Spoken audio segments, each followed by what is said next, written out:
Bonsoir. Bonsoir Benoît de Sévelinge et bonsoir à tous. Soyez les bienvenus dans ce best-of de la semaine. Que s'est-il passé? Vous avez loupé peut-être quelques intervenants. Eh bien, voici une séance de rattrapage. Il y a eu une augmentation des cas de Covid-19. À ce sujet, nous avons fait un point en début de semaine avec le directeur du CHPG. Nous vous avons parlé de la vaccination en cours, du bilan de la sûreté publique pour les fêtes de fin d'année, du bilan également touristique. Nous étions aussi avec le ministre des Finances et de l'Économie qui nous a présenté entre autres une nouvelle pépinière d'entreprise appelée Monaco Boost. Nous sommes revenus sur l'épiphanie et son aspect religieux. Nous avons reçu un spécialiste de la place financière internationale et bien d'autres thèmes encore seront abordés. Installez-vous, c'est parti pour ce best-of. Première question toute simple, quel est le bilan actuel? Alors, le bilan actuel, il n'est pas très bon. On a 11 patients qui sont hospitalisés en unité conventionnelle, 7 patients en réanimation et 4 patients qui sont hospitalisés dans d'autres services parce que pris en charge pour autre chose que le Covid. Il y a une accélération très nette des hospitalisations qu'on attendait, mais qu'on attendait plus tard. Nous, ce qu'on attendait réellement, c'était une recrudescence après les repas de Noël, donc 15 jours après Noël. D'accord. Et là, on voit que depuis la semaine dernière, ça s'est nettement accéléré, c'est-à-dire qu'on a hospitalisé 8 personnes en 6 jours. Comment se porte le personnel du CHPG, le moral, notamment après presque un an de crise sanitaire? Eh bien, bien. Très bien même. Finalement, on a réussi, malgré cette pandémie, à mener quasiment tous nos projets à bien, dans les temps qui étaient impartis ou projetés, ou quelque peu après. Qu'est-ce que vous allez retenir de cette année personnellement? Personnellement, c'est une année chargée en émotions, en changements, parce que la vie a changé, et en beaucoup de compassion et d'amour. Ça avance doucement mais sûrement. Le Liban essaie de reprendre ses marques, la population essaie de se relever. Mais les Libanais sont très forts, résilients, tout va bien se passer. Le lendemain matin, on a lancé un appel aux dons sur les réseaux sociaux. Un appel aux dons qui a fait écho auprès d'associations monégasques, la MAD, la Croix-Rouge monégasque, Monaco a des présences. D'autres associations ont rejoint plus tard, mais dès le début, on s'est lancé une récolte de dons. Des gens de Monaco, des communes limitrophes nous ont aidés. Puis on a lancé la récolte à Carrefour. L'objectif du gouvernement est de protéger la population. Et pour cela, nous souhaitons vacciner le plus largement possible et le plus vite possible.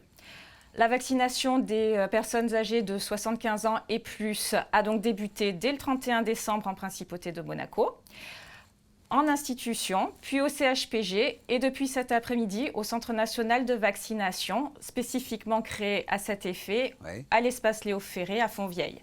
Ensuite, nous souhaitons, dès le début de la semaine prochaine, vacciner les personnes de 65 à 74 ans et également les personnes présentant des risques. Et enfin, plus largement et progressivement, l'ensemble de la population. Eh bien écoutez, nous avons vécu une année exceptionnelle, une année difficile, éprouvante. Et les fêtes de fin d'année ont été un petit peu à l'image de cette année avec un service d'ordre, même des services d'ordre, puisque ça concernait les deux fêtes, un peu particuliers, et notamment pour ceux qui concernent le jour de l'an du 31 décembre. Un dispositif assez exceptionnel qui, en application des décisions gouvernementales, comportait 3 grandes phases. La première phase, c'était l'entrée à Monaco. La deuxième phase concernait le contrôle des établissements, des restaurants, des établissements publics. Et la troisième phase était la sortie des restaurants, afin que chacun puisse rentrer chez soi assez rapidement. L'entrée à Monaco s'est bien déroulée. Il y a eu une affluence que je qualifierais de moyenne. On pensait qu'elle allait être plus forte, mais elle a été quand même assez conséquente. On a refoulé un certain nombre de véhicules, puisque, comme vous le savez, à 19h, les frontières de la Principauté étaient fermées, puisque nous avons refoulé 601 véhicules. Donc c'est un chiffre assez substantiel. Mais ça s'est passé, je dirais, dans un état d'esprit serein et apaisé. La communication en amont avait bien fonctionné. Et donc, cette première phase du dispositif, l'entrée à Monaco, c'est très bien passé. Comment va fonctionner tout simplement ce Monaco Boost ? Ce qu'il faut se dire, c'est que c'est le Monaco économique et dynamique de demain qui va rayonner à partir de Monaco Boost. J'ai envie de vous dire, c'est un peu l'acte 2. Il y a 3 ans maintenant, l'incubateur de start-up Monaco Tech a démarré. Et Monaco Boost aujourd'hui, c'est véritablement une pépinière d'entreprise pour l'entrepreneuriat monégasque, prioritairement, pour donner leur chance à tous les talents monégasques en principauté, qui veulent créer leur entreprise, développer leur activité, qui n'ont, c'est tout à fait légitime au début, pas de moyens importants à dédier pour louer des bureaux, pour s'installer, et qui ont besoin en plus sans doute d'une ambiance qui, nous l'espérons, une fois que la crise sanitaire sera derrière nous, eh bien, qui soit la plus collaborative, la plus participative possible.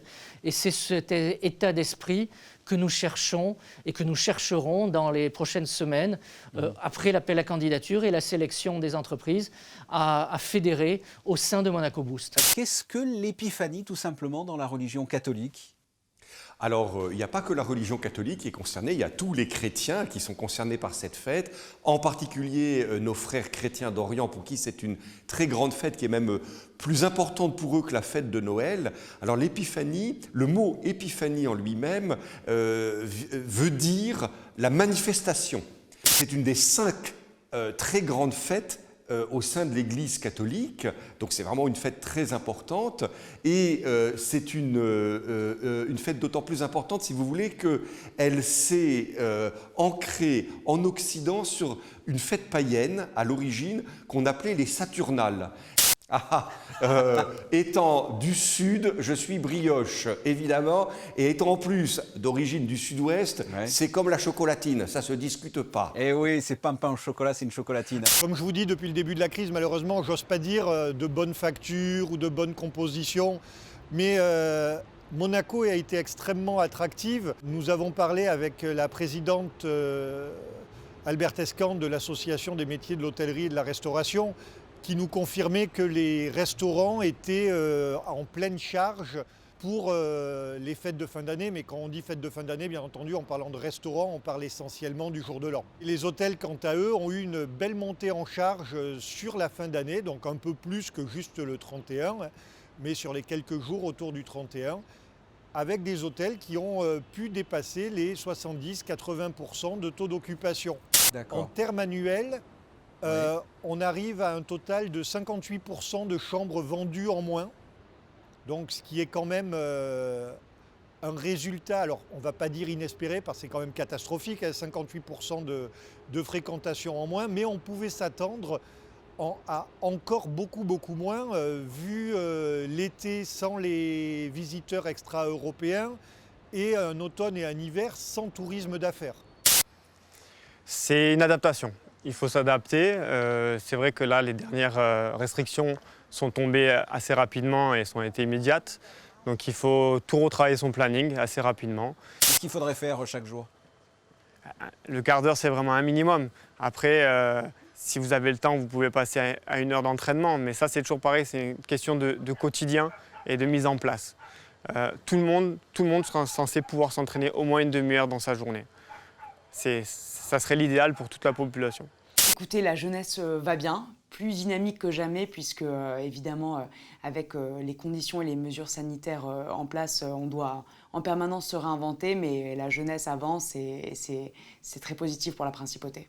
Alors, je dirais qu'il y en a eu 2. Il y a eu une première période quand même de doute, bien évidemment, comme tous les entrepreneurs à Monaco, où on a cherché d'abord à pouvoir apporter des solutions, à pouvoir faire de notre mieux pour que le mouvement continue à évoluer, toujours pour l'entrepreneuriat en principauté, en prenant en compte cette situation inédite, évidemment. Et le deuxième temps a été, lui, un temps vraiment d'action, où l'ensemble des membres, avec mon conseil d'administration également, a décidé vraiment de travailler sur une refonte de la jeune chambre économique pour apporter de nouveaux événements et une nouvelle énergie suite à cette période de crise que nous avons tous connue. Et selon vous, est-ce que c'est le moment pour vouloir monter ou développer son entreprise ici à Monaco ? Alors, j'ai envie de vous répondre oui, tout simplement parce que à l'inverse, il ne faut pas baisser les bras. Exactement, parce qu'on serait, je pense, très défaitiste et surtout parce qu'encore une fois, aujourd'hui, on a forcé les entreprises à rebondir. Nous sommes ensemble pour dresser un état des lieux des marchés. Comment se portent-ils dans cette période marquée par la crise sanitaire ? Alors, ils vont mieux, beaucoup mieux, même si l'année dernière, évidemment, il y a eu un impact très fort de la crise du Covid sur les marchés financiers, avec un crack, une baisse de 40% par exemple du CAC 40 au mois de mars, lorsque la crise s'est avérée. Par contre, on a eu un rebond très très fort à partir du printemps, au fur et à mesure que le déconfinement était annoncé, et surtout à l'automne dernier avec l'annonce des vaccins. Ce qui fait qu'au final, sur une année, globalement, le CAC 40 n'a perdu que 6% à peu près, les marchés européens 4%, et surtout les marchés américains, eux, sont dans le vert, avec un Nasdaq qui a progressé de 43%, bénéficiant bien sûr de la révolution numérique qui s'est opérée, digitale, sur l'ensemble des pays touchés par le Covid. Les élections américaines ou encore les événements, par exemple au Capitole à Washington, ça a eu des répercussions sur la santé des marchés? Alors, étonnamment, non, parce qu'on a assisté à des scènes qui étaient incroyables, de cette masse de supporters de Trump qui ont pris d'assaut le Capitole, effectivement, avec des morts en plus. Visiblement, les marchés ont ignoré ce qui se passait, pensant que c'était finalement qu'un baroud d'honneur, une escarmouche. C'est vrai que l'année dernière, beaucoup d'épargne a été mise de côté dans le monde entier, que ce soit aux États-Unis, en France, on parle de 140 milliards d'euros. Donc il est clair qu'il va y avoir un rattrapage à partir du moment où l'économie va se rouvrir. Et donc je pense que la consommation va repartir. On a des anticipations de taux de croissance à 6-8% dans certains pays européens. Donc moi je conseillerais d'investir en tout cas sur le premier semestre notamment sur les entreprises européennes qui ont un rattrapage à faire vis-à-vis de leurs homologues américaines, et puis aussi parce qu'elles sont pas mal investies sur la thématique développement durable. Voilà ce qu'il ne fallait pas louper cette semaine. Et qu'en est-il des réseaux sociaux? Qu'est-ce qui vous a fait rire ou pas sur Facebook, Instagram, Twitter et autres? Là aussi, voici votre best-of de la semaine.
Oula, petite montée d'adrénaline, on se quitte avec un panel des plus belles photos de nos reporters qui sont sur le terrain 7 jours sur 7.